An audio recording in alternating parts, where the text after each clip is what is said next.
One of the first points that captured my attention in the essay The Demonic World of Oceania by Erika Gottlieb, I hope I'm pronouncing that right, is how she does a comparison between the spiritual journey of purgation, illumination, and union to Winston's third arc in 1984.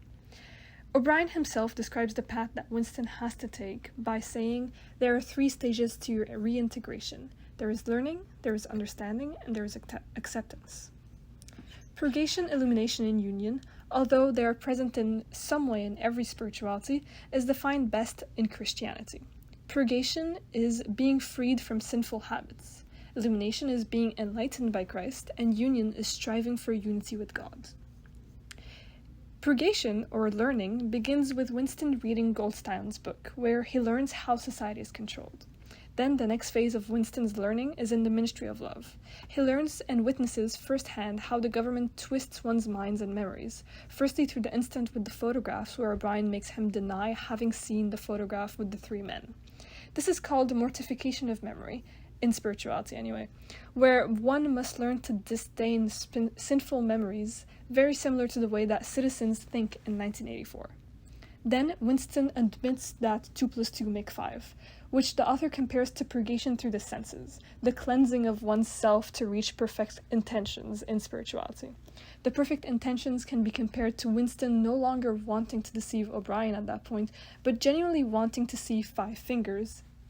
Then illumination, understanding. His first glimpse at illumination is when he does start to see 5 fingers. He says 2 and 2 could have been 3 as easily as 5. He finally understands doublethink, and with this understanding, the potential of doublethink, of perfection, is seemingly closer. This is illumination, often described by the quote, "Be perfect, like your heavenly Father is perfect." Here, the Father would be Big Brother, and being perfect would be being able to conform to the party's demands, which is achievable now that Winston understands doublethink. This stage culminates when O'Brien explains why the party is doing all these buffooneries of controlling people.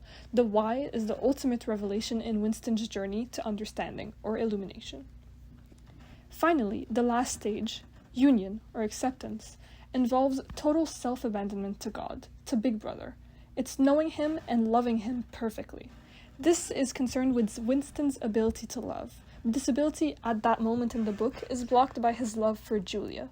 So, he is taken to room 101, and he is made to abandon his love for Julia. Ultimately, he ends up choosing Big Brother through this action.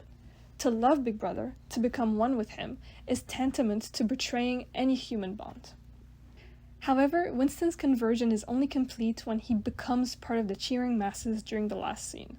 In that scene, he enslaves himself with the masses, now knowing the meaning of freedom is slavery. He rejects the memory of his old self also. He has learned to forget, to unlearn all he knows. And he is now living the third paradox, which is ignorance is strength. His strength of becoming part of the masses is owed to his ignorance of his old self and of his reality, his abandonment. He has officially learned doublethink and in fact masters it, and he returns from the self-willed exile from the loving breast, as the book says it in the last paragraph.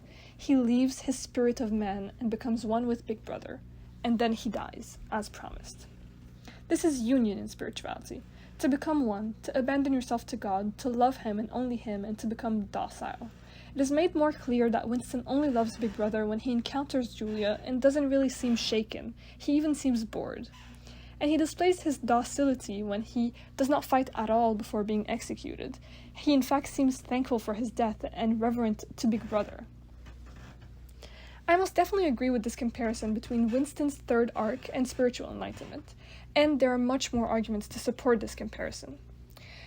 For example, a step in purgation is memento mori, remembering death. It is said that spiritual enlightenment starts with a reflection on death, judgment, hell, and heaven. I find that similar to the way that Winston, as soon as he steps foot in the ministry of love, is informed that he will be executed sooner or later. Even earlier than that, when he commits thought crime in the very first page of the book, he understands that he will die soon. In religion, to focus on death serves as a way to shift your attention on the impermanence of your life on earth, and instead you're pushed to focus on your relationship with God. This is similar to Winston's situation. Now that he's basically a dead man walking, he doesn't really have to fight the system anymore by sneaking around with Julia and thinking of revolution. Instead, He is now granted an opportunity to learn about the system he's been fighting for so long. I mean, might as well, right? He's going to die anyway. Another similarity is the penances for sin in the purgation step, one of which is fasting, which is reminiscent of the starvation that Winston is put through until he learns and understands Big Brother. He is then and only then allowed back a bit of food, when his purgation step is complete.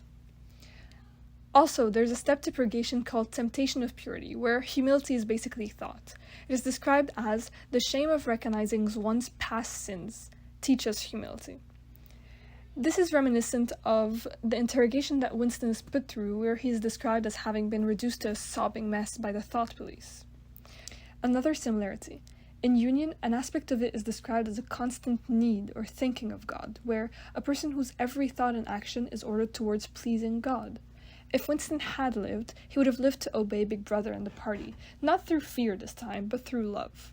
Finally, union is often expressed by a peace that is not disturbed by worldly chaos, which is similar to the peace that Winston felt before dying, even though he had probably been, at that point, kidnapped, brought back to the Ministry of Love, and executed. He just felt peace.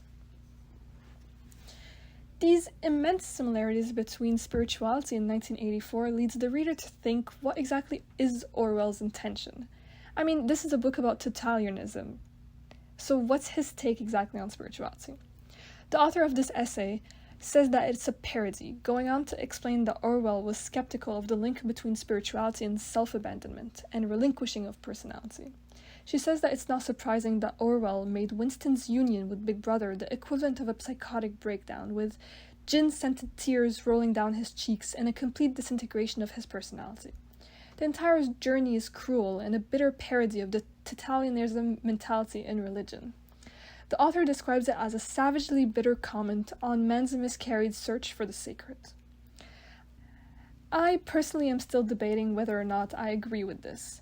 I think it's quite radical to compare quests towards spirituality and enlightenment to the psychological torture that Winston suffers in 1984, but I most definitely see the similarities. But this is, I think, something that I should leave for everyone that is listening to this to have their own thoughts and opinion on, because this is quite a personal matter that touches to your relationship to religion.